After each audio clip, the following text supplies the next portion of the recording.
Bonjour, alors, ma vidéo s'est arrêtée tout à l'heure au moment où j'allais commencer la synthèse, donc je me suis dit qu'en fait à la place de refaire toute la vidéo, j'allais vous faire la synthèse toute seule. Donc, le type de liaison se base sur la différence d'électronégativité entre les deux atomes qui sont liés.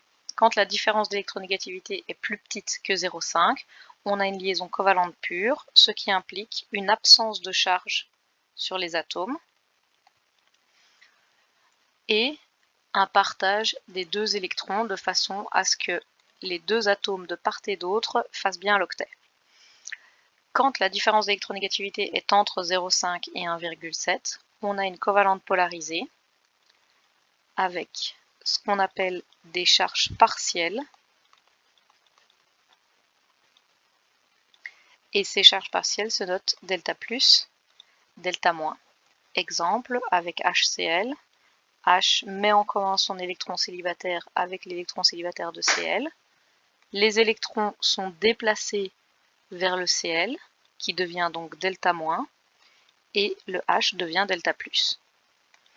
Et quand la différence d'électronégativité est très importante, plus grande que 1,7, on a une liaison ionique qui correspond à des molécules avec des charges entières qui se notent plus et moins. Exemple, Na avec son électron, Cl avec ses 7 électrons, et le Na qui donne son électron au Cl, qui devient donc positif, et le Cl devient négatif. Alors attention,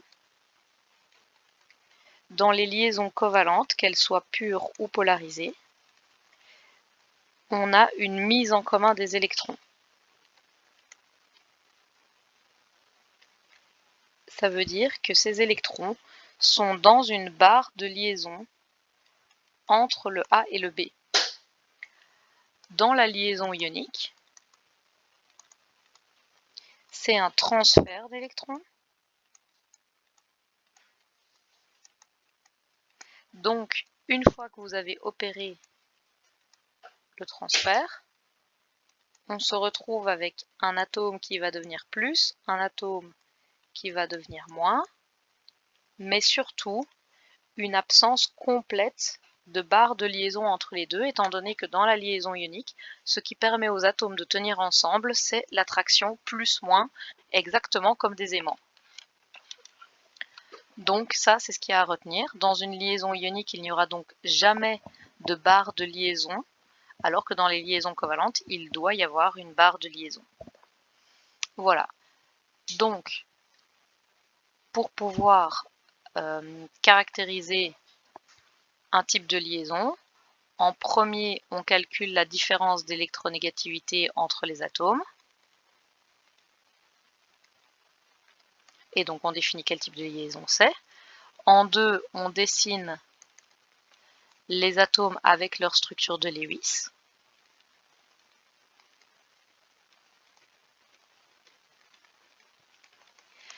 Et en 3, on réalise les liaisons, donc soit les liaisons avec une mise en commun d'électrons, soit les transferts d'électrons si on est dans une liaison ionique. Donc dans une liaison covalente, on fait les liens entre les électrons célibataires.